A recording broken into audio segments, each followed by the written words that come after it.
Memutih. Masih ada yang belum disebut yang mewakili siapa? Hah? Mana?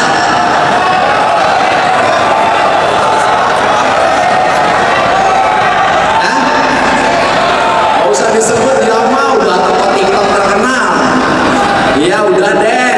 Ini yang lagi belajar nakal, Pak Bupati Cianjur.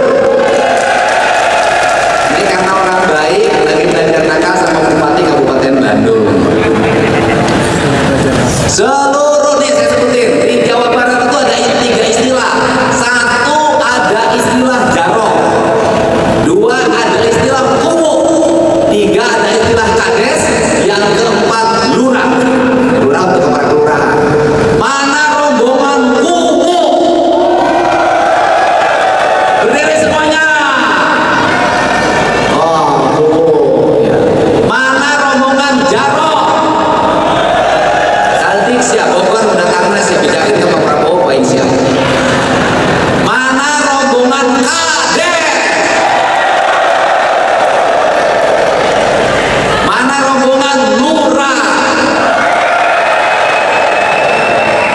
Saat sebelumnya. Jadi kalau jarok itu panggilan untuk kades di Kabupaten Bogor. Kalau kuwu untuk Kabupaten Cirebon, Indramayu dan sebagian Majalengka. Kalau kades di luar kabupaten itu. Kalau lurah para kepala kelurahan. Kalau dulu lurah suka diplesetin waktu kades disebut lurah, lur lebih arah.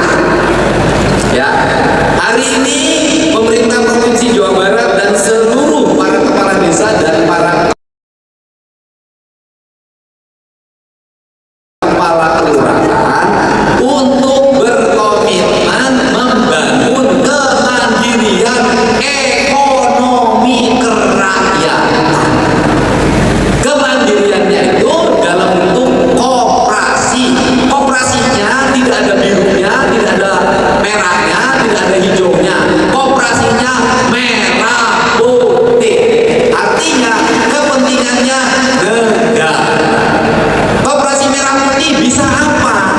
Koperasi merah putih kalau dikelola dengan baik, 1, seluruh produktivitas pertanian di desa bisa dijual, disediakan, kemudian tempatnya di koperasi merah putih.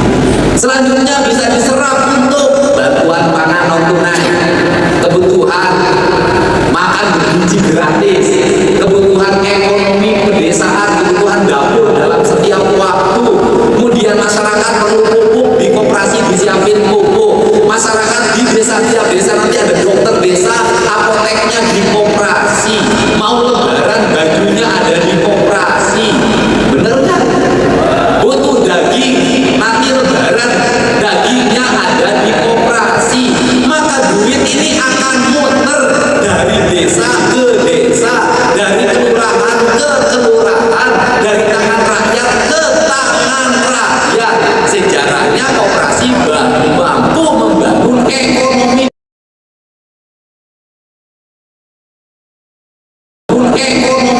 ekonomi desa yang kuat, ekonomi rakyat yang kuat, dengan satu catatan, satu saja catatannya, ketuanya dan pengurusnya harus jujur. Benar kan? Harus jujur. Jadi yang paling berat nanti pendirian koperasi bukan mendirikan koperasi, bukan.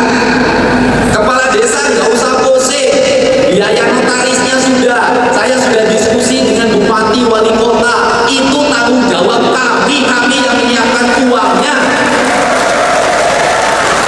14 miliar kalau nggak salah sudah saya hitung. Tentu pemikiran 14 miliar dengan provinsi mah kecil, tidak akan membebani desa. Betul nggak? Sepakat? Saya targetkan kan wilayah Kabupaten Tasik itu yang kemarin masih sedikit karena ada berbagai problem, nggak usah saya sebutin.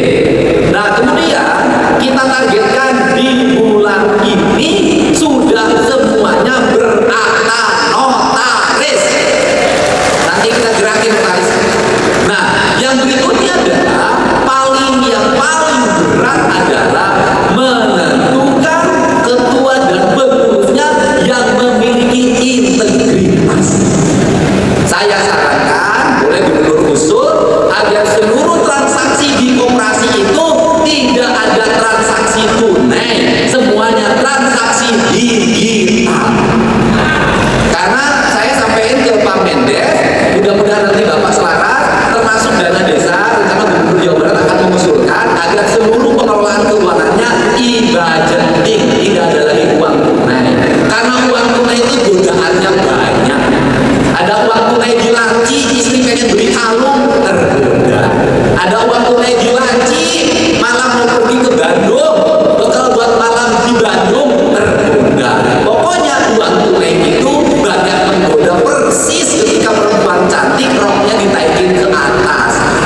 berdiri.